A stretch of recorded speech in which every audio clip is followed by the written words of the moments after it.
Ви благодарам, председателе, почитувани колеги пратеници, почитувани медиуми, почитувана македонска јавност. Денеска разговараме за законот за данокот на додадена вредност, односно за измени и дополнување на овој закон. За јавноста законот за данок на додадена вредност е воведен данокот на додадена вредност како општ потрошувачки данок и се уредува неговото пресметување и плаќање.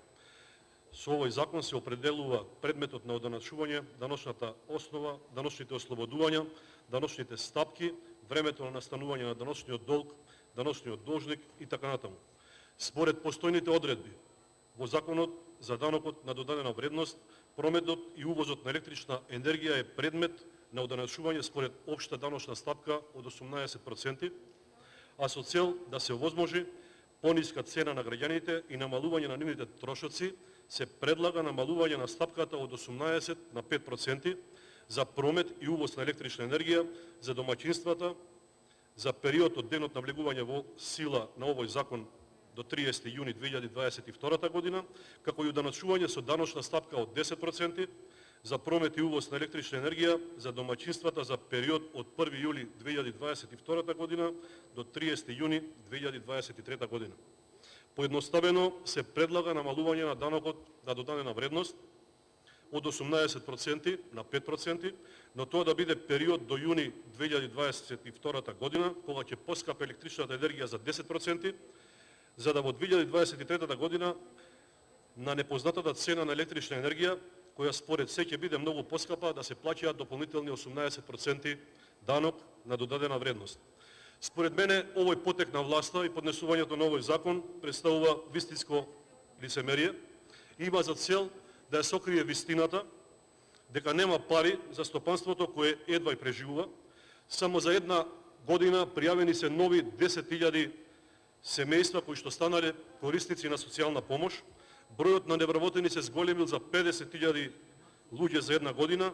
Нема пари за помош за граѓаните, а доаѓаат избори на кои поразот на Социјалдемократскиот сојуз е се поизвесен. Во Македонија има огромен процент на енергетска сиромаштија, почитувани. Повеќе од 50% од домаќинствата не успеваат да ги загреат своите домови согласно стандардите на Европската унија. И ова поскапување дополнително ќе нанесе проблеми во оваа насока, односно домаќинствата повторно ќе имаат проблеми да се ги загреат своите домови со оглед на повисоките сметки за електрична енергија. И сега кога наидуваат локални избори и ставени така до зид, пиарот на Социјалдемократскиот сојуз одлучува дека е неопходно да се послуша предлогот на ВМРО-ДПМН и да се оди со намалување на данокот за додадена вредност од 18 на 5%, и со тоа да се покрие фактот дека јавниот долг од 2017 година до 2021 година пораснал за повеќе од 2 милиарди евра и дека го имаме историски најголемиот долг на државата кој ќе помине 7 милиарди евра.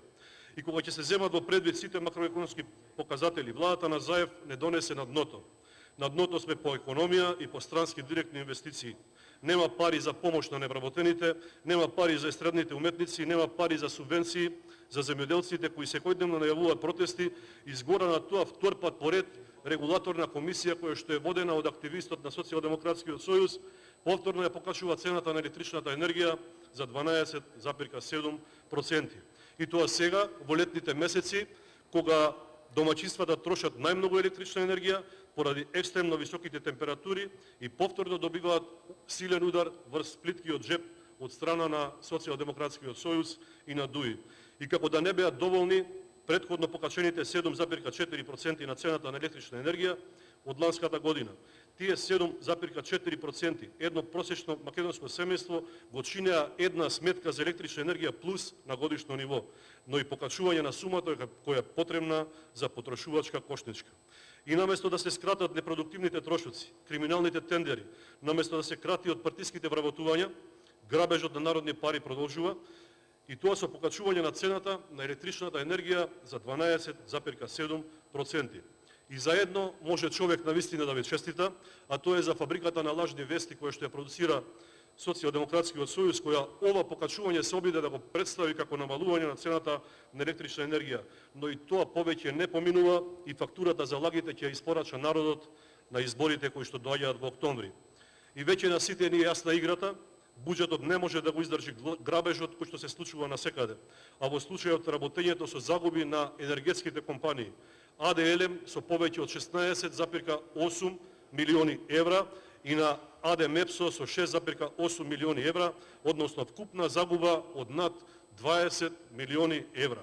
И еве го резултатот, уште едно покачување на цената на електрична енергија.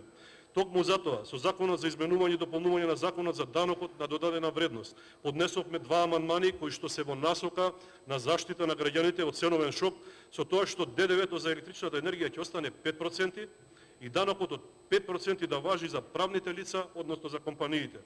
Ја осуетивме намерата на Социјалдемократскиот сојуз, кој што сака да го прелаже народот и да направи намалување на ДДВ-то само за една година. Веќе од јуни идната година граѓаните ќе плаќаат многу поскапа електрична енергија. Токму затоа побаравме ДДВ-то да остане на 5% и да важи и за компаниите. И на сите ни е јасно дека цената на струјата ќе расне и затоа сметаме дека амандманите беа добри и требаше се прифатат од мнозинството.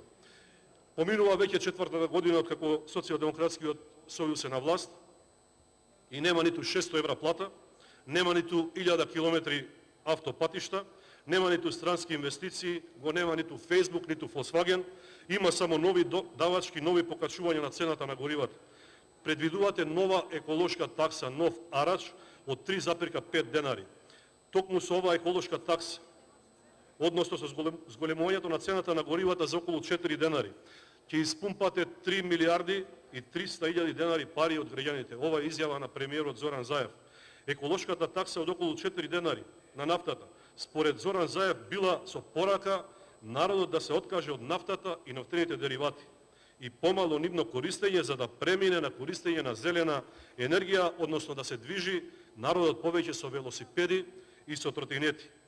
Замислете, додека премиерот се вози луксузно во неговиот хеликоптер, во неговите бесни возила, заедно со министерот за здравство, кој што исто така обожува се вози на мотор, имаат возен парк од милиони евра, му порачуваат на народот да вози велосипед и тротинет.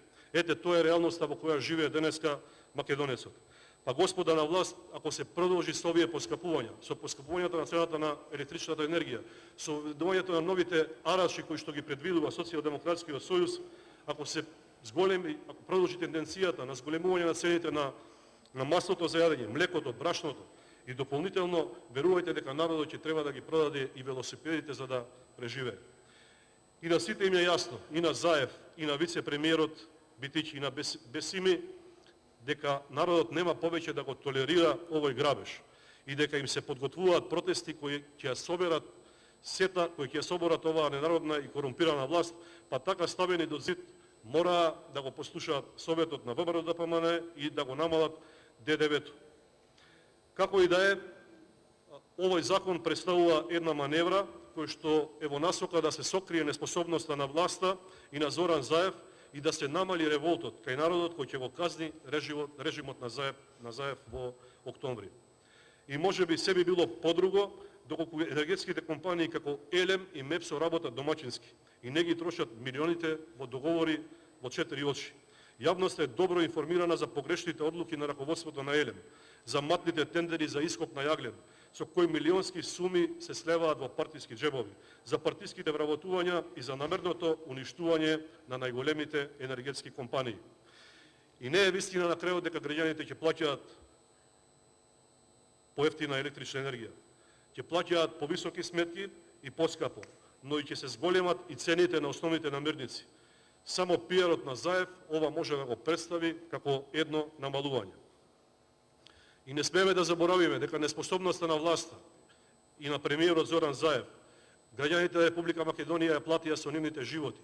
Повеќе од 5500 луѓе починаа и ја изгубија битката со коронавирусот поради неспособноста на оваа власт, поради неспособноста на време да се интервенира и да се набават вакцини со кои што ќе се спасат животи.